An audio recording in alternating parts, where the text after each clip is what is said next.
Hello everyone, today we will study types of marketing environment. Okay, तो आइए देख लेते हैं, पहले इंग्लिश में फिर मैं इसे हिंदी में एक्सप्लेन करूँगी। पहला क्या है, इंटरनल इन्वायरमेंट, दूसरा है एक्सटर्नल इन्वायरमेंट।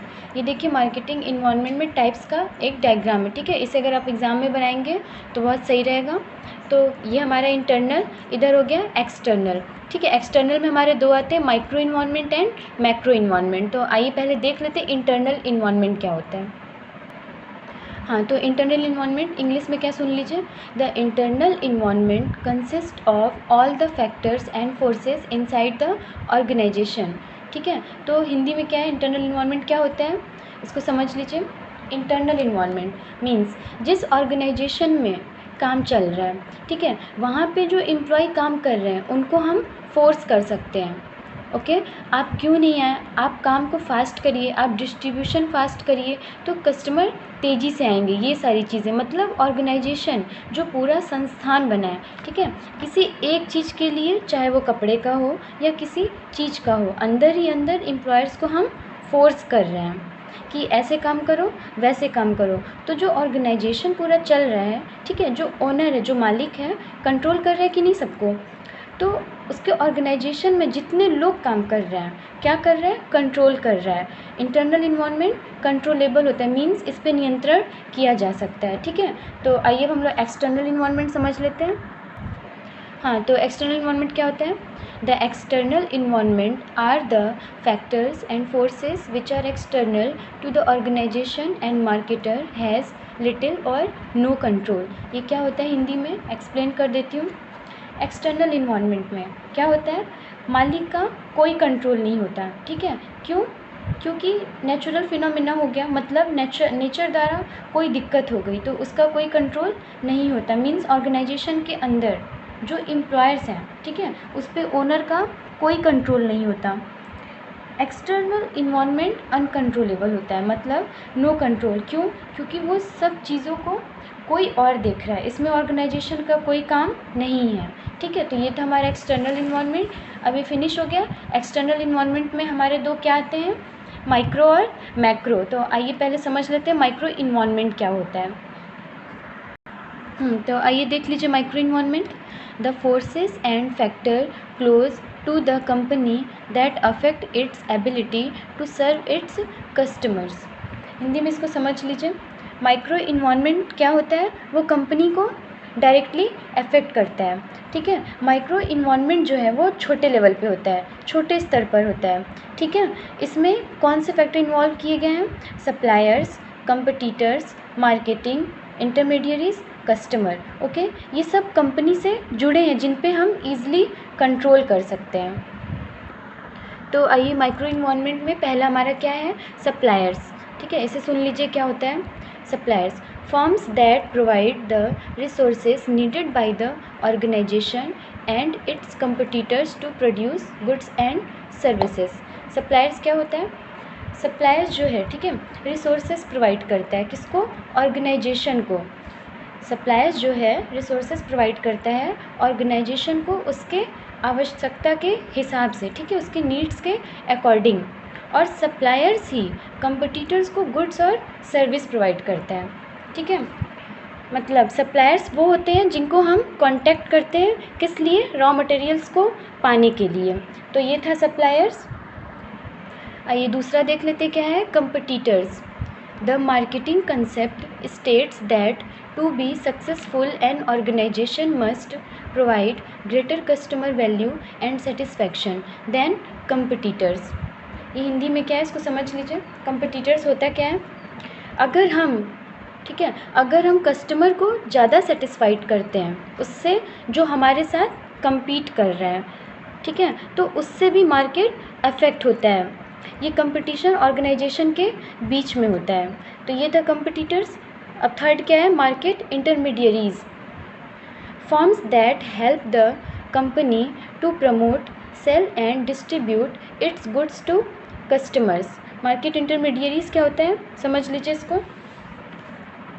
इंटरमीडियरीज जो कि कस्टमर को अपने गुड्स को बढ़ावा देने, ठीक है, बेचने और प्रमोट करने में कंपनी की हेल्प करता है, ठीक है। जैसे एग्जाम्पल के हिसाब से समझ लीजिए, समझ में आ जाएगा और अच्छे से। मार्केट इंटरमीडियरीज मीन्स मेरे और दुकानदार के बीच में, ठीक है, जितने लोग आएंगे सारे इंटरमीडियरीज कहलाएंगे। जैसे ट्रांसपोर्ट कराने वाला, ऑनलाइन ऑफलाइन प्रचार कराने वाला, ठीक है, ये हो गया मार्केट इंटरमीडियरीज। हाँ, तो आइए देख लेते हैं माइक्रो इन्वायरमेंट में लास्ट हमारा फोर्थ क्या है, customer. Consist of A target group of the company. ये होता क्या है, कस्टमर जो हैं, ठीक है, कंपनी के टारगेट ग्रुप को कंसिस्ट करता है। मतलब मार्केटिंग में सबसे मेन पार्ट कस्टमर होता है, ओके।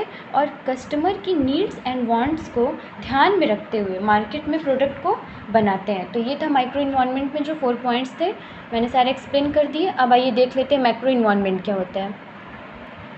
तो आइए मैं मैक्रो इन्वायरमेंट इंग्लिश में पहले बोल देती हूँ, ठीक है, फिर हिंदी में एक्सप्लेन करूँगी। The organisation as a whole but also on its competitors and on elements in the micro environment. It is also known as the broad environment. Hindi में क्या होता है मैक्रो इन्वायरमेंट, समझ लीजिए इसको। मैक्रो इन्वायरमेंट जो होता है, ठीक है, वो लंबा प्रोसेस होता है, मीन्स बड़े लेवल पे होता है, और ये एक्सटर्नल फोर्सेस भी हैं, और ये मैक्रो इन्वायरमेंट के अंदर आती है, ठीक है, जो कि कंपनी को डायरेक्टली अफेक्ट नहीं करती बट कहीं ना कहीं इन्वायरमेंट को अफेक्ट कर देती है। और इसमें कौन से फैक्टर इन्वॉल्व किए गए हैं, demographic, socio culture, technological, political, economic, ये अनकंट्रोलेबल फैक्टर्स होते हैं, ठीक है, जिस पे हमारा कोई कंट्रोल नहीं होता। तो आइए इसके अंदर देख लेते क्या क्या आता है। मैक्रो इन्वायरमेंट में हमारा फर्स्ट क्या है, demographic environment.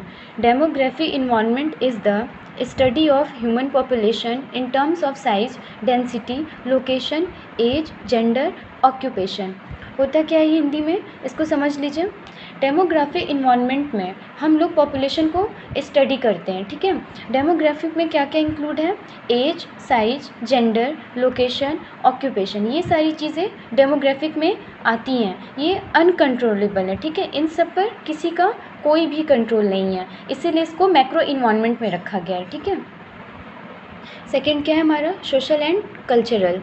The macro environment is made up of the lifestyle, values, culture and beliefs of the people. This differs in different regions. क्या होता है सोशल एंड कल्चरल, सोसाइटी के साथ बिजनेस जुड़ा रहता है, ठीक है, जैसे कस्टमर की नीड्स और वांट्स को ध्यान में रखते हुए उन्हें वही सामान बनाना पड़ता है, नहीं तो अगर वो उनके वांट्स के हिसाब से सामान नहीं बनाते हैं तो बिज़नेस का नाम क्या, सोसाइटी में ख़राब हो जाता है, ठीक है। इससे भी हमारा मार्केट का जो इन्वायरमेंट है वो क्या होगा, अफेक्टेड होगा, ठीक है। ये था सोशल एंड कल्चरल। आइए थर्ड देख लेते हैं। तो आइए थर्ड देख लेते हैं, political environment. The political environment can be one of the less predictable elements in marketing environment. Political environment क्या होता है समझ लीजिए। गवर्नमेंट जो डिसीज़न लेती है, ठीक है, गवर्नमेंट जो डिसीज़न लेती है, कुछ को उससे फ़ायदा होगा, कुछ को नुकसान होगा, इससे मार्केट का इन्वायरमेंट क्या होगा, अफेक्ट होगा। कैसे नुकसान होगा और फ़ायदा होगा समझ लीजिए। जैसे अभी आप देख रहे हैं कोरोना वायरस चल रहा है, ठीक है, उसकी वजह से लॉकडाउन लगा हुआ है, तो जो रिच पीपल हैं उनके पास तो इतने पैसे हैं कि वो अपना खर्चा चला सकते हैं, बट लॉकडाउन की वजह से क्या सारी शॉप्स को बंद कर दिया गया, तो उनका तो खर्चा नहीं निकल पाएगा ना अच्छे से।